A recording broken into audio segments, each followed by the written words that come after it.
While still staying with the fuel situation, long queues for petrol have continued in the nation's capital, Abuja. While it took the intervention of officials of the Department of Petroleum Resources to enforce sale of the product in some stations, fuel was dispensed free to motorists in some other filling stations caught selling above the official pump price of 145 naira. The Zonal Operations Controller of the DPR, Mr. Abba Miso, however, promised adequate supply of the products to reduce hardships on Nigerians. Long queues for petrol in the nation's capital. Residents have had to queue for long hours to get petroleum product. They are appealing to the government to intervene in the crisis. This is a product we have. We expect that you just drive in, buy your fuel, and you go. But it's so unfortunate that you have to spend hours. The time we're supposed to be in the office, we are using it to queue in the filling station. It's very, very unhealthy for us. We are suffering so much. I will come out at 4 a.m. to come and get fuel, and we are not finding it funny. The queue, look at the long queue. You understand? So the government should do something about it. A visit to a petrol station in Zauda, a suburb of the Federal Capital Territory, shows availability of the product, but it was discovered that the attendants were selling above the pump price. Officials wasted no time in wielding the big stick by dispensing fuel free to motorists. The Zonal Operations Controller in charge of the FCT, Mr. Babamiso, issues stern warning to fuel marketers who want to sabotage government efforts. Over time, we have sanctioned about 14 stations that have not complied with the regulations because we have found some issues of diversion, which we find them. While government officials promise to address the situation across the country, residents hope that the queues will disappear soon. To some political news now. In Benin City, the Edo State capital, the All Progressive Congress APC is receiving defectors from the People's Democratic Party PDP. In the event that had top party officials and supporters in their hundreds, the defectors are received with joy as they pledge allegiance to the ruling party. Our correspondent Kayode Okikiolu reports. The Samuel Ogbemudia Stadium played host to members of the All Progressives Congress APC in Edo State as they received defectors from the opposition People's Democratic Party PDP. The former PDP members are not here alone as they are followed by their supporters to pledge allegiance to the ruling party. Why is it that we decided to join a governor that is working? Everywhere across the state today, a blind man can see the work that is doing. Let us not be partisanship. We shouldn't play partisan politics. What I am saying, I want Nigerians or other governors to emulate what Edo State governor is doing. All the governor needs to take Edo State to where we want Edo State to be is for every one of us who believe in the progressive development of Edo State to support him, join him in his quest to develop our state. I want you all to join us to receive. On hand to welcome them is the state chairman of the party, Anselmo Jezua, along with Governor Godwin Obaseki, who promises inclusion and fairness. Once they join us, they'll be the same as us. They have all the same rights and privileges as members of APC. They can contest even our local government election when they come under APC. The former governor of the state, Adams Oshiomhole, is also present at the event. He speaks highly of the new members. These two fine gentlemen, they are bringing on board huge electoral value. Yes. They are then presented with a symbolic broom, a testament to the acceptance of their defection into the ruling All Progressives Congress. This move is coming just 6 weeks to the local government elections in the state. The APC believes its newly welcomed members will be an added advantage. Kayode Okikiolu, Channels Television News. And that's all from Abuja. News at 10 continues in our Lagos studio where Ijoma is standing by. IJ. All right, thanks a lot, Ibrahim.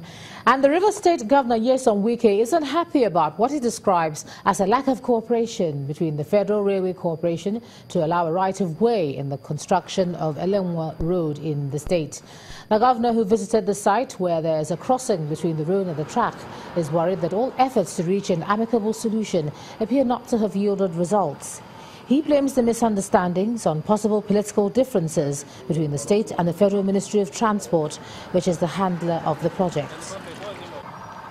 Of course, you know that this is a railway line, and in terms of construction of this road, they need to have extended their facilities by removing, but it falls within the road. We invited the Nigerian Railway Corporation for an understanding, and from what we got, it looks like they already made up their mind and not to cooperate with us and make it difficult for her to cross the railway line. And so we are looking to several options on what to do. This is not something that we think that anybody who loves the state should make it difficult for the people of this area. But just that politics is introduced in every aspect of our life. In terms of development or where you come from, you bring in politics. And staying with infrastructure development, but this time in Cross River State, and the government there has commenced repair work on major road networks and other internal roads in Calabar, the state capital. The State's Commissioner for Works, who says the infrastructure development program will ease the movement of vehicles within and outside the state capital. Residents of Calabar Metropolis told Channels Television that the gesture is coming at the right time. To many people, Calabar, the Cross River State capital, is an acronym that means come, live, and be at rest. And to that effect, the state government, through the Ministry of Works, has embarked on road repairs. One of them is the IBB Way located in the heart of Calabar.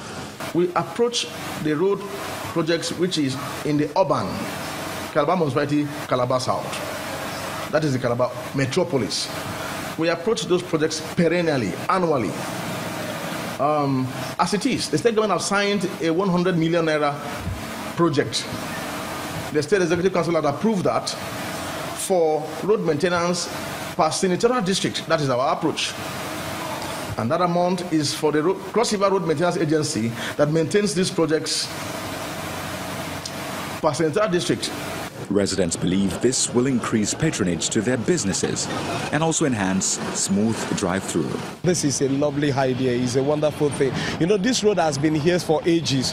It is only when the governor came that certain development, patching of all these roads and leveling of floors has been taking place. It's a lovely idea, and we really want to thank His Excellency for this renovation. The workers on the site are happy as well. With this kind of project, it will bring enough more development to the country. A clean environment is needed to complement good roads, hence the establishment of the Green Sheriff, a task force set up to monitor and ensure sanitation in the state. Once the bin is there, not being evacuated, we make report, and sometimes most of them go to court because it means it is a breach of contract, because their contract with the state government is to ensure that they evacuate waste. So when we come and probably it is not done, we make report against them. Apart from the fact that they are subcharged, we also take people who violate this contract. The coming weeks and months is set to reposition the state capital into a newer and better industrialized Calabar, where non-stop business meets with a new form of aesthetics. And Anne Wawood joins us now with a look at business news.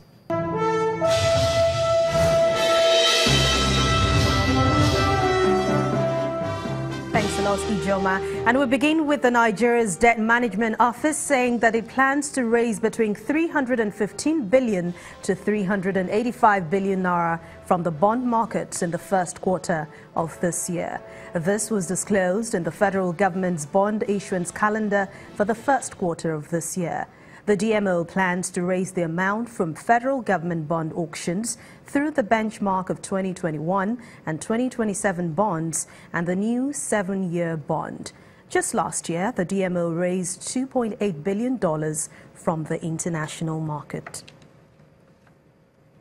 A survey by Reuters released today indicates that Ghana is set to cut interest rates more than its major counterparts, and that's Nigeria and Kenya this year.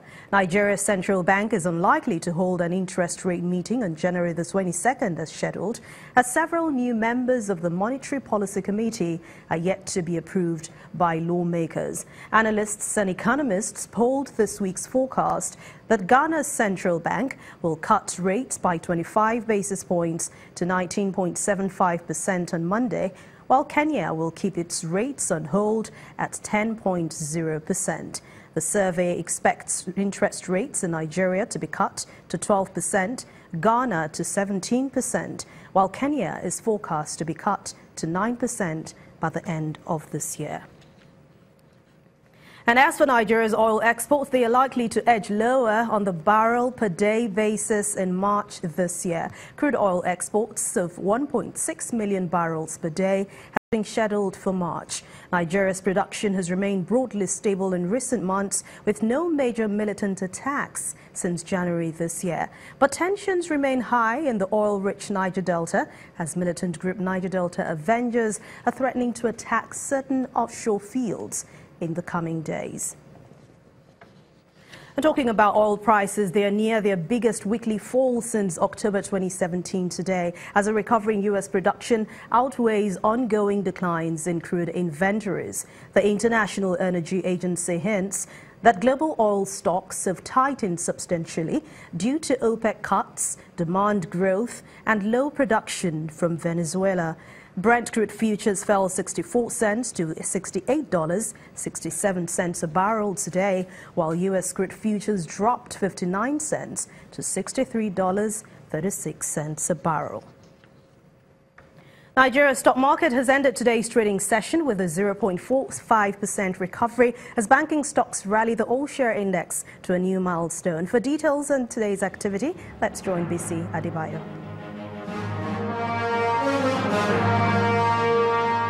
Hello and welcome to the Stock Markets Report. In just about 3 weeks, the main index of the Nigerian Stock Exchange has climbed 17.84% from 38,264.79 since the start of the trading for the year to a new 10-year high of 45,092.83. At the same time, the market recovered from Thursday's brief marginal sell-off as gains from 21 equities led by Wema, Skybank and Unity Bank lifted the market's total value by 87 billion naira. The market also resisted the impact of profit-taking, the industrial goods and the oil and gas stocks, which affected the share prices of 29 equities led by May and Baker.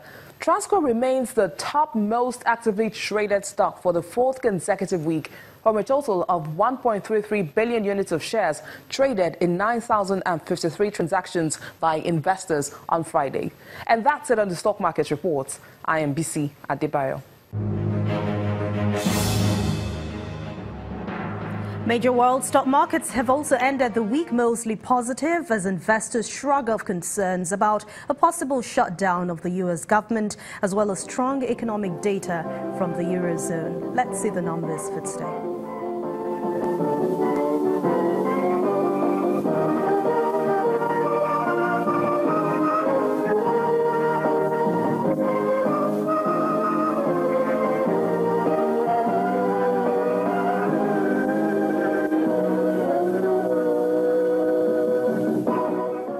Thanks a lot for watching Business News for tonight. I'm Anne Nwawado.